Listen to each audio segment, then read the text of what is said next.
कोणत्याही धावण्याच्या शर्यतीच्या आधी स्पर्धकांना हा इशारा दिला जातो आणि मग स्पर्धकांची शर्यत सुरू होते। अंतिम रेषेवरती सगळ्यात आधी पोहोचण्यासाठी असते ही शर्यत, विजयासाठी असलेली शर्यत।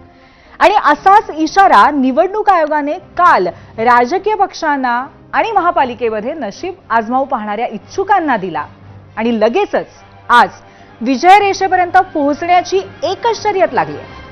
नमस्कार, मी पूर्वी भावे झिरो अवरच्या या नव्या भागामध्ये तुमचं स्वागत करते। तुम्हाला माहितीच आहे की 29 महानगरपालिकांच्या निवडणुका 15 जानेवारीला होणार आहेत। लगेच दुसऱ्या दिवशी म्हणजे 16 जानेवारीला निकाल आहे। आतापर्यंत आरोप प्रत्यारोप अशा पद्धतीचं राजकारण सुरू होतं, पण निवडणुकीची तारीख घोषित काय झाली की मंडळी आजचा दिवस उजाडताच भेटीगाठी, बैठका, वाटाघाटी यांची रेलचेलच सुरू झाली।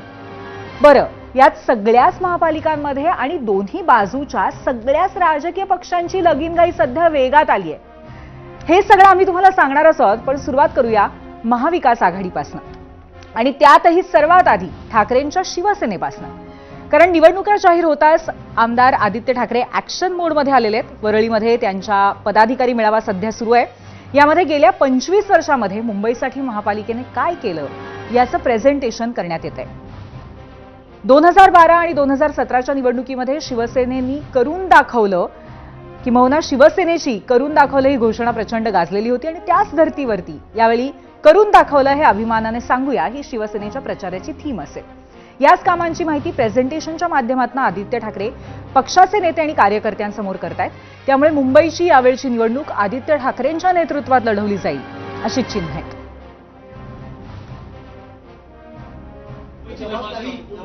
नाही, बघा त्याच्यावरती माननीय उद्धव ठाकरे साहेब बोलतील। आज आदित्यजींचा एक मेळावा आहे आणि तो महानगरपालिका निवडणुकीसंदर्भात मार्गदर्शनपर मेळावा आहे। तरुणांची एक भूमिका आहे या निवडणुकीमध्ये आणि त्यांचं नेतृत्व आदित्य ठाकरे करतायत, त्यांचं आम्ही स्वागत करतो। राज्यामध्ये 29 महापालिकांमध्ये एकाच वेळी निवडणूक होण्याची ही पहिलीच वेळ आहे। असं असलं तरी सगळ्या राज्याचं सर्वाधिक लक्ष असेल ते एकाच महापालिकेकडे, म्हणजेच राजधानी मुंबईकडे।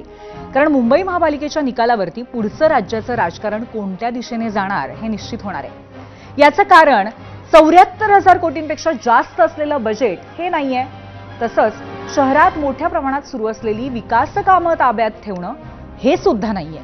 ही निवडणूक महत्त्वाची ठरेल ती राजकीय दृष्टीनं, कारण एकनाथ शिंदे बाहेर पडल्यानंतर आणि गेल्या वर्षी झालेल्या विधानसभा निवडणुकीत पुरतं पानिपत झाल्यानंतर उद्धव ठाकरेंच्या अस्तित्वासाठी ही निवडणूक अत्यंत महत्त्वाची आहे। किंबहुना मुंबईतल्या यशापयशावरती त्यांच्या पक्षाचं अस्तित्व अवलंबून असेल असं काही राजकीय जाणकारांचं सातत्याने म्हणणं आहे। शिवाय सभांना गर्दी मात्र मतांचा खडखडाट असं चित्र अनेक वर्ष असलेल्या राज ठाकरेंसाठी सुद्धा मुंबईची महापालिकेची निवडणूक म्हणजे लिटमस टेस्ट ठरणार आहे। त्यामुळेच या दोन्ही पक्षांनी जवळजवळ 2 दशकांच्या कटुतेनंतर एकत्र यायचा निर्णय घेतलाय आणि त्या दिशेने दमदार पावलं टाकायला सुरुवातही केलेली आहे।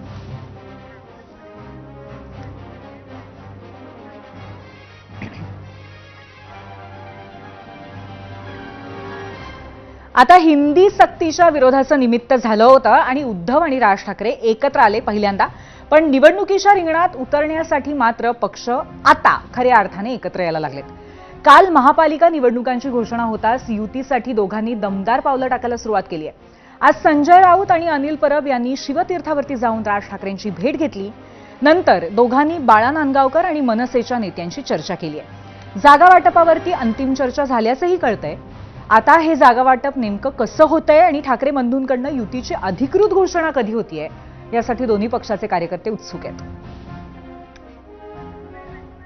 उद्धव ठाकरे आणि राज ठाकरे हे एकत्र आलेले आहेत। मुंबई महानगरपालिका, ठाणे, कल्याण डोंबिवली, मीरा भाईंदर, पुणे आणि नाशिक या प्रमुख महानगरपालिकांमध्ये आम्ही एकत्र लढत आहोत। बाकी इतर महानगरपालिकेमध्ये स्थानिक पातळीवरती जे दोन्ही पक्षाचे कार्यकर्ते आहेत ते निर्णय घेतील।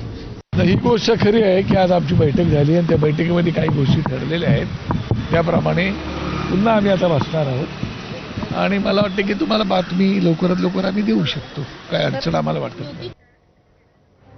आता ठाकरे सेना आणि मनसे जसजसे एकत्र येत आहेत तसतशी महाविकास आघाडी मात्र फुटत चालली आहे असं चित्र आहे। कारण मनसे आणि काँग्रेसचं न जुळणारं गणित, न जुळणारे सूर हेच महत्वाचं कारण आहे. काँग्रेसनं मुंबईमध्ये स्वबळावरती लढण्याची तयारी केली आहे. छोट्या समविचारी पक्षांना बरोबर घेऊन महापालिका निवडणूक लढवली जाईल असं विजय वडेट्टीवारांनी आज जाहीरही केलंय. वळाची तयारी झाली तुमची?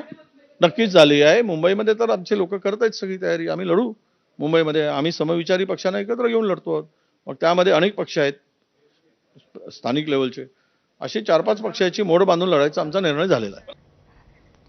तर ठाकरे बंधूंपासून फारकत घेण्याचा निर्णय काँग्रेसने जवळजवळ पक्का केलेला आहे. त्यामुळे आता संजय राऊतांनी सल्ल्यात गुंडाळलेले टोमणे मारायला सुरुवात केली आहे.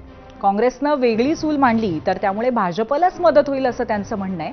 आणि हे सांगताना राऊतांनी बिहारच्या निकालावरनं काँग्रेसवरती यथेच्छ टोलेबाजीही केली. काँग्रेस या क्षणी सोबत आहे असं मला दिसत नाही.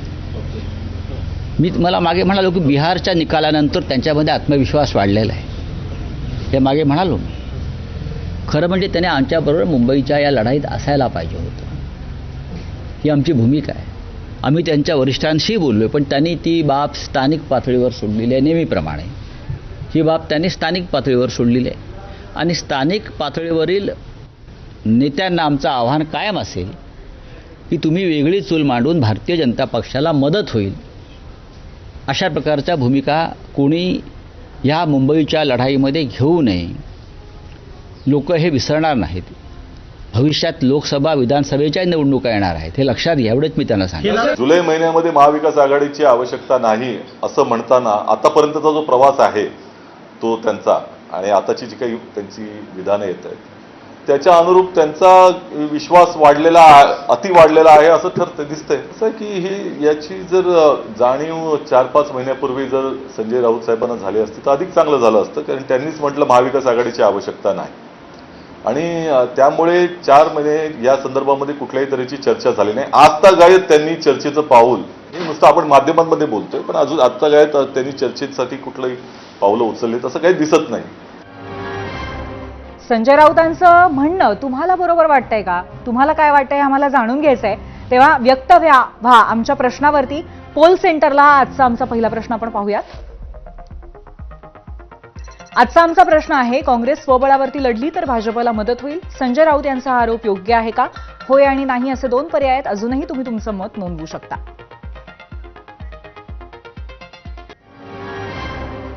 काँग्रेसमध्ये असताना मुख्यमंत्रीपद भूषवलेले भाजप खासदार अशोक चव्हाण यांनी आज काँग्रेसवरती चांगलंच तोंडसूक घेतलं. काँग्रेसची आता ताकदच राहिलेली नाहीये असा टोला चव्हाणांनी लगावला. तर येत्या निवडणुकीमध्ये ताकद आहे की नाही हे समजेल असं प्रत्युत्तर विजय वडेट्टीवारांनी दिलंय. बघूया. काँग्रेसकडे आता मुंबईत काही बळ राहिलेलंच नाहीये. त्यामुळे ते लढवली काय न लढवली काय फारसा फरक पडत नाही. तो फरक पडणार की नाही आता हे येणारा काळ सांगेल. आम्ही आज काय निवडणुका होऊ द्यात. निवडणुका झाल्यानंतर चित्र दिसेल. पण आज आता कोणी काही म्हणतायत त्यामुळं काही आमचं मत बदलेल असं त्याचं होत नाही. तर संजय राऊत